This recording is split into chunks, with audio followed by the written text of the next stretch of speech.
I assure you, sir, Jones went on, that we shall have ample time to review our plan to the last detail, and that I shall not proceed with any plan before seeking your counsel. As to the risks, I remind you that we are at war. War necessitates taking risks, even when those risks seem insurmountable. Given what I am convinced will be the result of our efforts, I believe the risks are worth taking.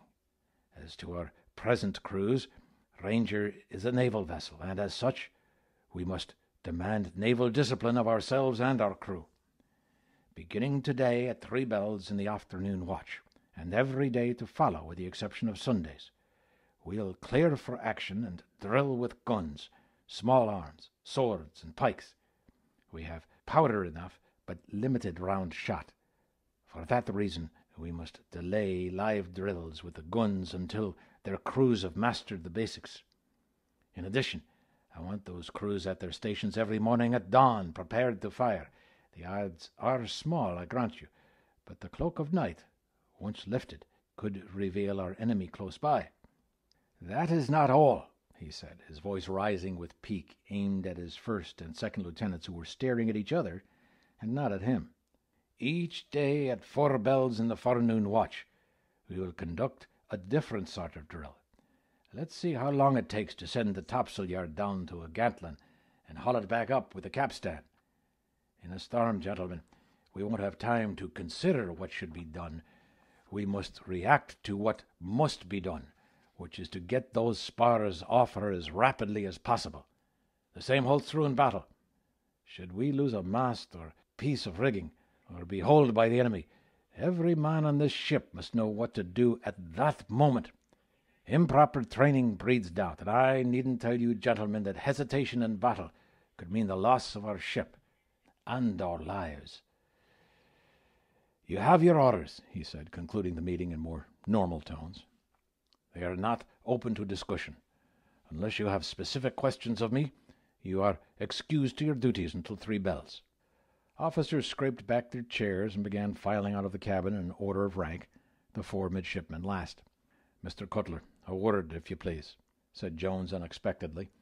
Richard stood at attention in front of the settee until the others had gone and they were alone. I shan't keep you long, Jones said, sitting down at the table and beckoning Richard over. I haven't had much opportunity to speak to you privately since you arrived in Portsmouth. All is well, I trust? Yes, Captain, thank you. You're finding your way about the ship? I am, sir. Mr. Hall is right. She's a fine ship. With a few repairs, she'll make us all proud. It seems that's the one point we can all agree on, Jones said wearily. He rubbed his eyes with his fingers. Changing the subject, I note with interest your friendship with Mr. Crabtree. I understand why. He may be a bit odd in his ways, but in my opinion he has the makings of a fine naval officer. It's why I selected him.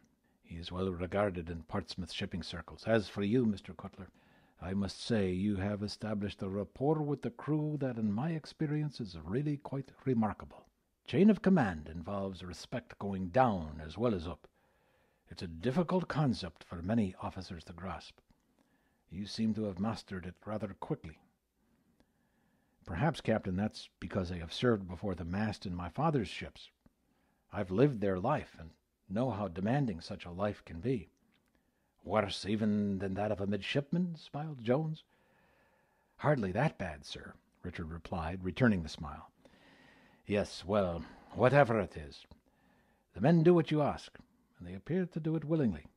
That, I assure you, is a rarity at sea. There was a knock on the door. Jacob Walden, surgeon's mate, doubling as captain's steward, entered the cabin holding a tray. Your dinner, Captain. Will you be having it now?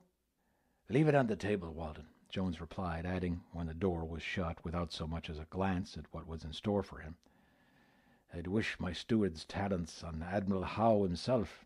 That would end this war soon enough.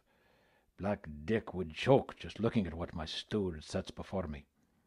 He heaved a heartfelt sigh of regret before changing the subject again. What do you make of my plan to use Ranger as a one-ship invasion force, as Mr. Simpson describes it? It's bold, Captain, replied Richard, having given the matter some thought during the previous few minutes. "Bold?" "Yes, sir. It's bold because it doesn't rely on success. American Marines landing on British soil will have its effect, no matter the outcome." Jones banged his fist on the table. "Thank you, Mr. Cutler. I see my confidence in you is not misplaced. Have no doubts. You shall land with the Marines at Whitehaven. I promised you revenge, and by God you shall have it.